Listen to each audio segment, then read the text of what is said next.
On paper, the job looks very enticing. It's the 1980s. I'm attending the University of Tennessee and I need a summer job. Kick back on my mom's soft tan cloth couch in my bell-bottom jeans. It was the 80s. I perused the Knoxville News Sentinel classifieds. One particular ad leaps off the paper.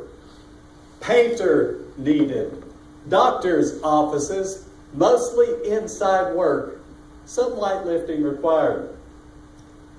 That ad creates a vision in my mind. It's a sizzling hot, 100-degree July day.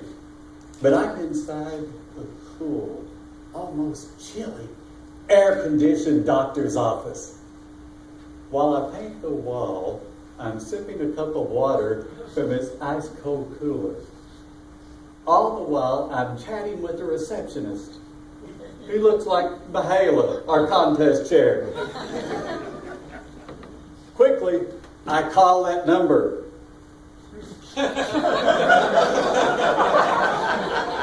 My son said that's the way phones worked when I was in college. A man with a booming voice answers on the other end. "Hello, this is Bob." I said, "Sir, my name is Flash Black. I'm calling about the painting job you advertised in the Sentinel." "Yes, Flash. We're adding a wing on Oak Ridge Hospital. Our company is responsible for all the painting." "Sir, what do I need to do to apply for this position?" "Flash, be here Monday morning at 8. Construction zone, Oak Ridge Hospital. Ask for me, Bob.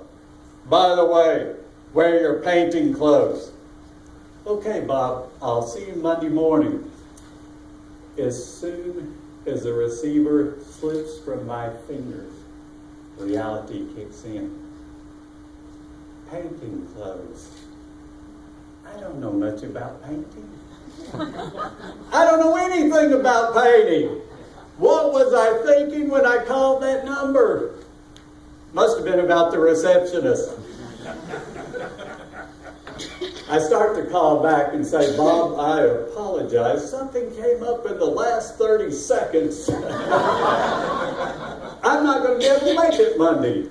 Then I said, no, I can't back out. Or can I? No, I can't. All weekend long, I was antsy.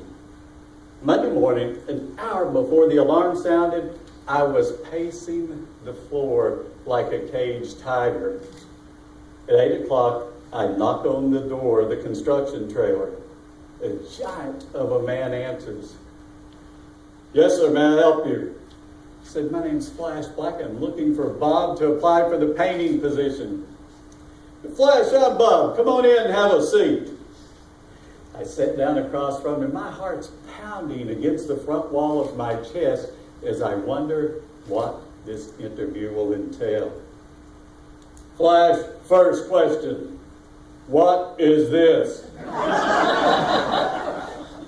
Oh, trick question right off the bat. Not knowing what else to say, "A paintbrush, sir." "Flash, you're hired." I thought I sold myself short. I know a lot more about painting than I realized. That event confirmed an axiom that I'd heard before and have heard and proven many times since. The axiom is this: you beat 50% of people just by showing up.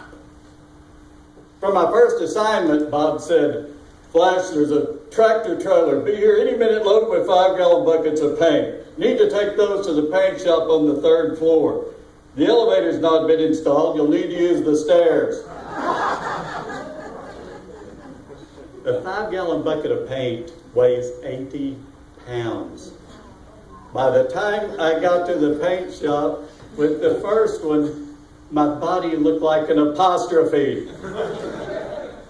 The rest of the day, 2 at a time, 160 pounds up 3 flights of stairs. That was the light lifting mentioned in the ad. Day number 2, I show up. Surprisingly, I liked my assignment less that day. I sanded doors 8 straight hours.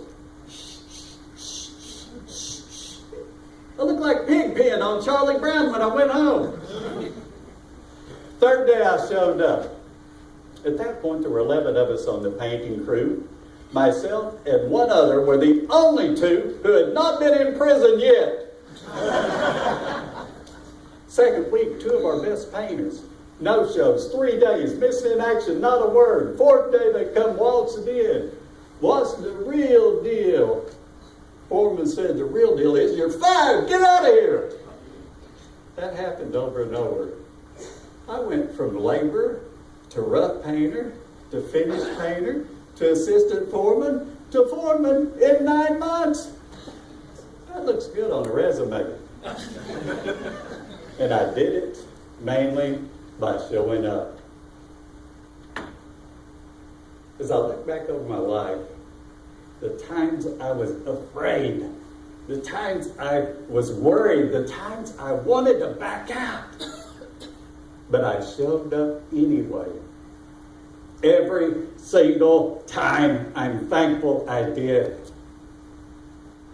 Well, except on my wedding day. But all the other days. What about you? It's Saturday night. You're at a Toastmasters meeting. Saturday night in East Tennessee, Rossini Festival, Orange and White game. You are at a Toastmasters meeting. Tonight, you showed up. Tonight, you showed up, and I declare you the winner.